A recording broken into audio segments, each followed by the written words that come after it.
Hey harmonizers, welcome to this video with some pole work and exercises with Valiente. So I'm just showing you guys, going over a couple poles here. I'm going to show you guys a few different pole configurations that are set up in my arena. So here's a cool little exercise to give a bunch of different ways to cross the diagonal. And I'm going to show you guys a couple more things around my arena setup. Don't worry, I do change the camera angle in a little bit so you can see him doing one of the exercises that we were focusing on. Here's another cool way to set up the poles with a row to focus on being centered, going down the middle, and it has some other poles that are on the side, and it gives you lots of different options of how to go over the poles. So now I'm going over the blue poles, which are slightly raised, and then you can ride in between the other various poles. So it gives a little bit more options of practicing steering with the horses and being a little bit more precise and just having a few other little things to do. There's a little kind of bounce exercise set up with the poles, placing poles in a little X. So there's lots of different things we can do with poles. They're really good to help horses with lifting up their feet and just kind of engaging their bodies a little bit better. And if they're spaced properly, then it helps the horses to be more even in their stride. So these are trot poles and they're set up about 4.5 feet apart. And so now I'm going to show you guys doing the trot pole exercise and then how I put it together with some canter exercises.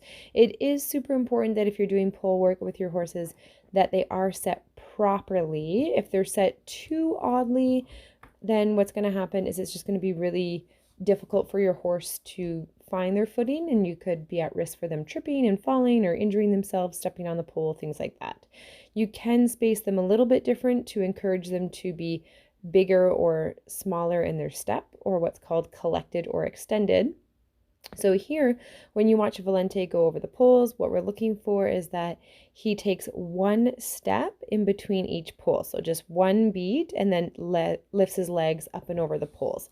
So you can see he did that really nicely there. So I'm going to stop and reward him, and we'll give it a go the other way as well. And when you set up the trotting poles like that, where there's just one step in between, then what you'll see is he's having to lift up his legs evenly, and he's using each of his legs appropriately. So sometimes horses tend to have a stronger side or a weaker side, just like us humans. And so when we do exercises like this, it helps them to become more equal because they have to use their bodies. So he's stepping and having to lift up his legs as he goes through the poles. So putting it on a circle helps to create a little bit of bend as we're doing that. And that's something that's kind of new to him. At this point during this ride, he hadn't done any collection work yet, hadn't really done a lot of bending work yet. So we're just focusing on lifting over the poles and not being crooked or anything like that. So there you can see he did it really nicely. So you stop and reward on that. So I went off and did a few other things, and now we're doing some canter work with it.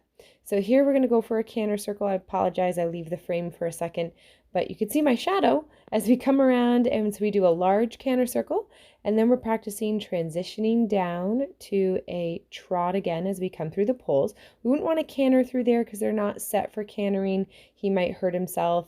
And then here we're making a tight canter circle. So this is new for Valiente, practicing his canter skills, being able to do that super small canter circle. So I'm pretty proud of him for getting that on the very first try. Super smart little fella. So he's rocking that. And we're combining the canter work with the trot work. So it's a new skill for him to start to piece these things together. So we do the trot poles, and then we're going to pick up a canter, and we're practicing the large circles first, where we're going out and around the poles. So he's got to follow my direction for where we're going, and he's listening to my seat and where we're headed. And then we've transitioned down, but not all the way down to a halt, just down to a trot so we can go up and over the poles, and then up into a canter again, and then we ride our really small circle. So this is a totally new task for him, and he did that his very first try. That was his first one that I filmed him doing it. He did it really, really well. And those small canter circles, they can be tough for horses. So I was really happy with him, how he figured that out, and he kept the momentum going. So those are some fun little things you can do with poles. Keep life interesting even when you're indoors, and also helps with strength training the horses. So if you guys enjoyed watching that, you can let me know if you've tried any of those exercises. All right, thanks and bye for now.